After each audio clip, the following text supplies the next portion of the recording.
You are being orally assaulted and digitally manipulated by PunkTv.ca, web television for fans of modern rock. Yes! Give it to me.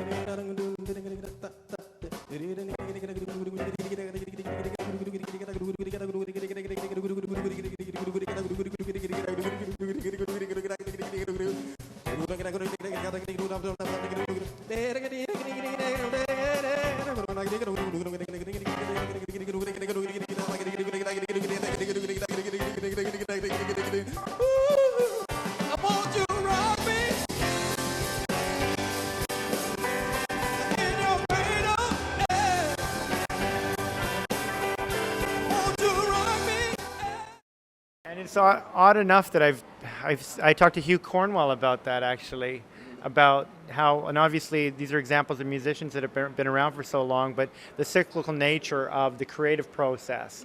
And some bands, they went down that path. Some big rock bands made disco albums, and some, bands went down the path that perhaps they regretted later. But you seem to be following your roots, and there seems to be the true sense of Fernando Saunders in the artists that you choose to work with, like Steve Winwood. I mean, here's an example of a man who's been an incredible songwriter for, I guess, 40 years now. Yeah, amazing. He's still young, too. For Traffic, he was 16 years old when that started, or 14. Or something like that. I find that phenomenal. So I have been blessed in that way to be, because I wondered at the beginning, I said, why did I meet Marianne and Lou? And then I realized there was a reason, because I am technical too, so I had the control. It helped me it pulled me back to my roots. I was losing my own roots. I was getting because I'm into computers and all that stuff, but you can use it the right way, like he said, you can use it beautifully and special. But working with people like Steve Winwood or meeting people like Clapton and these people, or Jeff Beck, and even some recent new artists like Beck and people like that, you realize that they're successful because they keep their roots, and I can't lose that myself, because without that I just, because someone talked to me and said, isn't it hard for you to? It must be hard for you to find a stage to play on with doing R&B and kind of soul kind of thing and folk mixing it.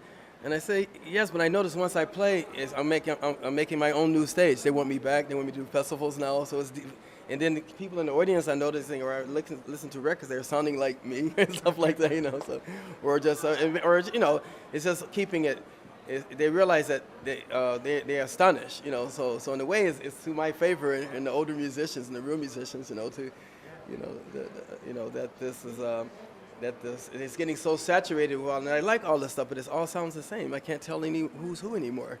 And is it that it just does? It sounds the same from a band-to-band perspective, but also from a production perspective. Yeah. That they seem to be producing for, compressing the top and the bottom, so it just sounds like there's no highs and lows in production. Yeah, it's just like this.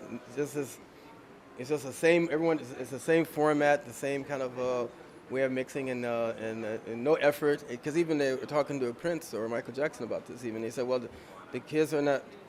No one wants to be innovative anymore, or they're wasting too much time with 1,000 different things. And the simplicity. He said, just have a bass, just have a guitar, simple, a piano. You don't need to have all, So. Could it be said that the lack of attention to those details in today's music industry, and let's use the word music market, is because of the way that the industry's in the toilet? That because of that, people are not spending as much time and effort and really putting in the finishing touches into the production of their albums. It's making people. I don't blame people for not really wanting to buy CDs. Unfortunately, it's going down because there's no thing quality. People are not stupid, Well, and the bands don't have the money really to produce the albums properly, and the labels certainly don't have any money to pay for them or to pay for videos or put out real budgets towards it. Yeah, that too, but because the labels are suffering too, because everyone is sampling. People think music should be for free now, and then or a lot of piracy, selling. People are selling illegally, so it's killing the market in a huge way, where the companies can't. If you don't have, I'm lucky, a little bit lucky, at least if you don't have someone like a Universal or Sony a little behind you, you can be completely invisible. You know, so in a way, it's like a really. It's kind of. Sometimes I wonder. I say, do I want to continue to do this? You know, it's like. I don't think you have any choice. No. I don't think there's another career out there for you. No. I just, you're just thinking, but I think it's okay because then meanwhile you have a guy like Jack Johnson, with just acoustic guitar, no promotion, no nothing, and it's people have found it. Or the Tracy Chapman. It cuts right through Tracy Chapman, and selling, and so people are buying CDs. That guy sold like 10 million copies.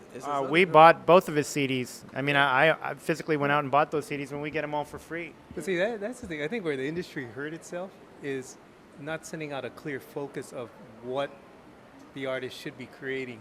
So the message to the artist is not to create art or find their own voice or be unique. It's to make a record that can be sold. So artists are chasing whatever sells. Industry chases and puts out whatever sells. Back in the old days, everybody was trying hard to be different. You could turn on a radio station, and within 1 hour here, every band sounded different. So the thing to do now with technology is artists have never been more empowered than they are now. Because there are no record companies. Nobody's signing anything, so they got nothing to lose but be different. Yeah. Be different, be heard, be unique. And that is a good time for artists, and I see it. I see it at the creative level. I constantly making the reference to Warped Tour, which is the single longest and most successful tour currently. When you look at what happened from Warped Tour, it's evolved from a simple punk rock tour to being punk and metal, and Chaos from Toronto toured with Warped Tour, and he's an urban artist that has flavors of everything and also into creating music, not just with technology, but also with real musicians. So I think this is a good celebration of music these days because, as you said, without the industry forcing everybody and pigeonholing everybody into a single kind of conformity, it should breed real creative expression, hey? Yeah. They want people. What companies are signing, they want something. They don't really want the trend. Everyone is afraid to do it. So meanwhile, like a guy that's not afraid, I'm not afraid, or a guy, or Jack Johnson, or this other girl, I forgot her name, out of London, the same Christie, I forgot her name. She's 4 million copies. So CDs are selling. It's the people. I forgot her name. I'm trying to remember too. There's one from Toronto. Her name's Feist. She's great. Yeah, organic. Canada. Through London. And it's a good period for a singer-songwriter. Yeah. If you got something to say, do it now because it's not going to last long as like we said, things go in circles. So get on the boat now and say that's what we're talking about. If you play now, it's a good time. If you play, because I'm noticing myself, I'm playing like I'll do my show and I'll make sure they get the rock song and all this stuff. But then I'll do a song like I have a song it's called Rivian Cherie, and I notice I'll do it and the audience is like stunned. And then I'll let the piano player, and then they're even more stunned. Like they never heard, they didn't know, they forgot that this could happen. It's a treat to them. Yeah. And they said, we're so glad that you did that. Did you pick two? No one does any slow songs in their set, or if they do, it's like slow but techno slow, whatever. Just raw with a guitar. So I'm not trying to say, because I love all this stuff too, but mix it up. Make it, use the best of both. Because we do have this new technology, so take advantage of it. Yeah, but right. Yeah, but make some magic. Don't just.